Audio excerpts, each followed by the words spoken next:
रूहानी यात्रा की इस सीरीज में आज अगम लोक के ध्यान के बारे में बताया जा रहा है। अगम लोक आदि सूरत का निज धाम है, जहां से यह जारी होती है और पूरी सृष्टि की यानी कि ब्रह्मांड की और पिंड लोक की रचना करती है। अगम लोक निज स्वरूप, अगम लोक में जाकर आदि सूरत को यानी कि राधा को निज स्वरूप की प्राप्ति हो जाती है। अभ्यास में कौन से रंग का प्रकाश दिखाई देता है, इस पर सत्संगी बहुत भ्रमित रहते हैं। मैं एक YouTube चैनल पर सुन रहा था। इस चैनल पर सूरत शब्द योग के बारे में ही बताया जाता है और एक दो दिन के अंदर ही लाखों में व्यूज आते हैं। उसमें बताया जा रहा था कि ध्यान में कोई भी रंग दिखाई दे सकता है। हमारी जैसी भावना होगी वही रंग दिखाई देगा। ऐसे व्यक्ति लोगों की भावनाओं से खेलते हैं, इन्हें गुमराह करते हैं और इन्हें ध्यान का तनिक भी अनुभव नहीं है, केवल चैनल के नाम पर कमाई का साधन कर रहे हैं। मैं आज की इस वीडियो में अपने अनुभव के साथ साथ शालिग्राम जी के अनुभव का भी प्रमाण आपके सामने रखूंगा कि किस मंजिल पर किस तरह का प्रकाश दिखाई देता है और किस तरह से सूरत ऊपर चढ़ती जाती है। अगम लोक तक सूरत अनेकों उतार चढ़ाव देखती हुई वह अनुभव करती हुई आती है। यह सूरत की यात्रा की 17वीं मंजिल है। सतगुरु प्रेम में लिपटी हुई विरह की तलवार और समरण की ढाल बनाकर सूरत अब अपने लक्ष्य में के निकट पहुंच जाती है। सूरत ने प्रकाश, शब्द और चेतना के सिमटाव के अलग अलग प्रकार के अनुभव प्राप्त किए और रास्ते में आने वाले मंडलों की सत्ता, चेतना और उस मंडल के स्वामी के साथ एकता स्थापित की। ब्रह्मांड के ध्यान यानी कि भंवर गुफा तक प्रकाश और अंधकार के विशाल मैदान रास्ते में आए। प्रकाश और अंधकार का यह अनुभव सूरत के लिए बड़ा विचित्र और रोमांचकारी था। आरंभ में जब आज्ञा चक्र या तीसरे नेत्र या तीसरे तिल का ध्यान खुलता है तो सूरत ने आकाश जैसे नीले और बादलों जैसे श्यामले या मिट्टी जैसे रंग का प्रकाश देखा, जो काल व माया अर्थात पदार्थ के पैदा करने वाला रंग है। ज्यों ज्यों ध्यान की अवस्था ऊंची होती गई त्यों त्यों प्रकाश में पीड़ापन, नारंगी, नारंगी लाल और लाल रंग की आभा सम्मिलित होती गई। नीला व श्यामला रंग काल व माया का रंग है। पीले रंग की धार के अंदर सूरतों का मसाला है, यानी कि सूरतों का, आत्माओं का बीज है। और लाल रंग का प्रकाश ओंकार पुरुष, ब्रह्म और रारंग पुरुष अर्थात पर ब्रह्म का है। ज्योत निरंजन के स्थान पर भी लाल और नारंगी लाल रंग दिखाई देता है। यह प्रकाश ब्रह्म व पर ब्रह्म की चेतना का प्रतीक है।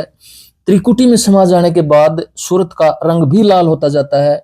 यहाँ के ध्यान का वर्णन करते हुए कबीर साहब कहते हैं, लाली मेरे लाल की जित देखूं तित लाल, लाली देखण मैं गई मैं भी हो गई लाल।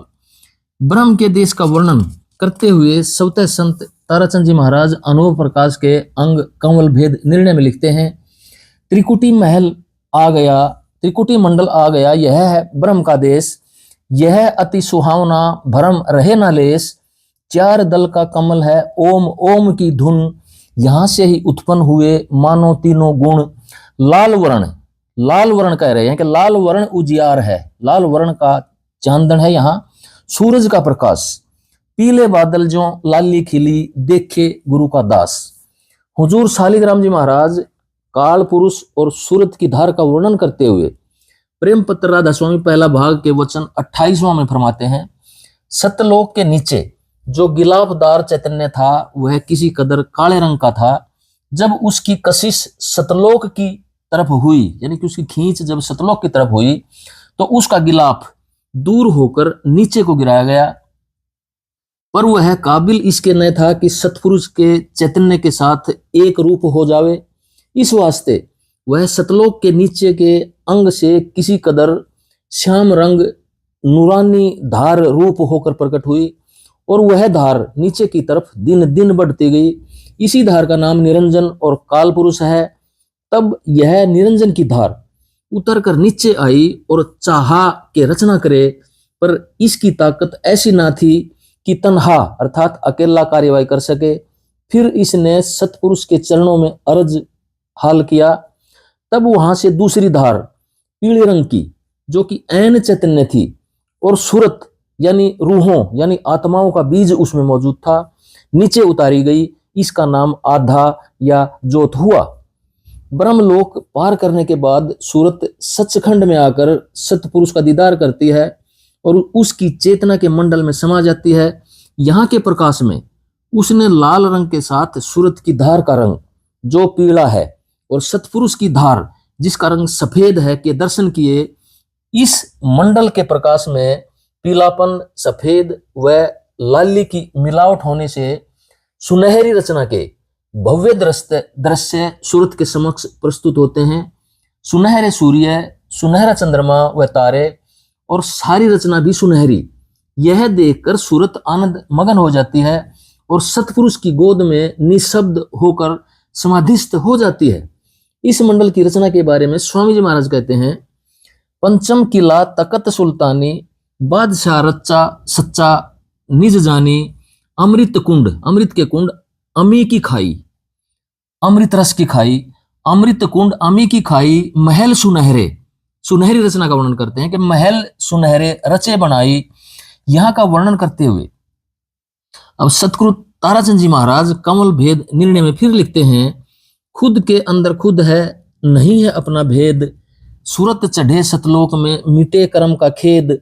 यहाँ पर वीणा बज रही सतनाम की धुन, बाग बगीचे देख कर हो गई सूरत मगन।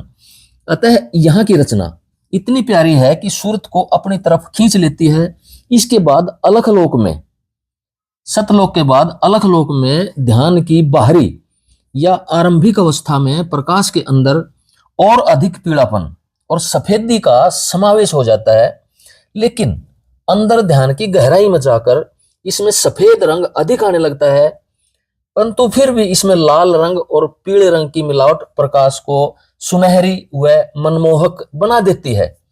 प्रकाश के स्वरूप व दर्जों का वर्णन करते हुए प्रेम पत्र राधा स्वामी पहला भाग के वचन 16वां में हुजूर शालिग्राम जी महाराज लिखते हैं, पहले यानी कि सबसे ऊपर सफेद और साफ रोशनी। ये कहते हैं कि सबसे ऊपर सफेद और साफ रोशनी है, यह दयाल देश का रूप है, और बाकी सफेद रोशनी में दयाल देश की रचना के दर्जे यानी कि सतलोक तक जो रचना है वो उसमें सफेद रोशनी में दयाल देश के रचना के दर्जे हैं। फिर कहते हैं कि दयाल देश के नीचे जहां से कि सफेदी के ऊपर सुर्खी शुरू हुई यानी कि लाली शुरू हुई, वह त्रिकुटी का नमूना है।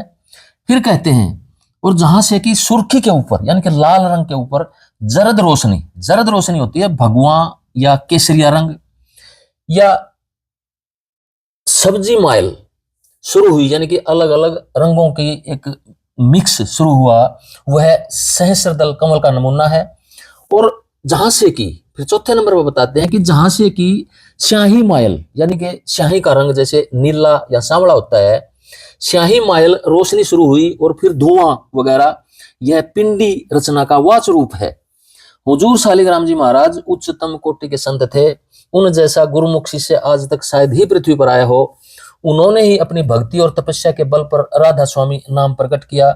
उनकी वाणी अभ्यास की अवस्था जांचने के लिए स्वतः सिद्ध प्रमाण है और राधा स्वामी योग का वर्णन करते समय बतौर प्रमाण उद्धृत की जाती है। प्रकाश के प्रकटीकरण का वर्णन करते हुए हुजूर शालिग्राम जी महाराज प्रेम पत्र राधा स्वामी दूसरा भाग के वचन 21/10 में इस प्रकार लिखते हैं, जितने भी रंग हैं सब ब्रह्मांड और पिंड देश यानी दूसरे और तीसरे दर्जे में रचना के हैं, यानी कि ब्रह्मांड और पिंड रचना के जितने दर्जे हैं उसके हैं। और यह चैतन्य और माया यानी नूरानी और अंधेरी किरणों की मिलोनी से जाहिर हुए। पहले लाल रंग और फिर पीला रंग और फिर नीला यानी श्याम रंग, और यही तीनों रंग तीनों गुण सतोगुण, रजोगुण और तमोगुण के हैं, और बाकी के रंग इन तीनों की कमी या वेशी और मिलोनी से जाहिर हुए। इस देश अर्थात सत देश यानी कि सचखंड में जो श्वेत रंग है यानी कि सफेद रंग है, वह किसी कदर निर्मल है, पर थोड़ी सी श्याम किरणें उसमें भी मिली हुई हैं और सब रंग इसी से प्रकट हुए। स्पष्ट है कि ब्रह्मांड तक प्रकाश और अंधकार की आंख मिचौनी चलती रहती है, इसलिए महाशून्य तक काल पुरुष व माया की चेतना विद्यमान रहती है। इससे ऊपर सचखंड में अंधकार नहीं रहता है, यहाँ पर प्रकाश ही प्रकाश है, यहाँ का प्रकाश ही सबका स्रोत है। सूरत स्वयं भी इसे देखते देखते प्रकाश स्वरूप हो जाती है। ब्रह्मांड तक की रचना का विवरण करते हुए हुजूर शालिग्राम जी महाराज प्रेम पत्र राधा स्वामी दूसरा भाग के वचन 21/15 में लिखते हैं, सूरत चैतन्य नूरानी है और काल अंधेरा रूप है। इस वास्ते अपनी हद में यह हमेशा उसको निगलता और उगलता रहता है, अपना रूप उसको नहीं बना सकता। यानी सूरत का और अंधेरे का, यानी कि सूरत का और अंधेरे या काल का जौहर एक नहीं है और न यह दोनों आपस में एक रूप होकर मिल सकते हैं, परंतु अंधेरा सूरत को अपने पेट में धर लेता है। इसी सबब से रचना के तीसरे दर्जे में यानी कि पिंड लोक में, जहां काल और माया का बहुत जोर है, जन्म मरण जल्द होता है और जीवों को दुख और क्लेश भी ज्यादा है, क्योंकि अमृत रूपी नूरानी किरणें यहाँ बहुत कम हैं और अंधेरी यानी जहरीली किरणें बहुत हैं, और ये हमेशा नूरानी किरणों का आवरण यानी गिलाफ हो जाती हैं। राधा स्वामी।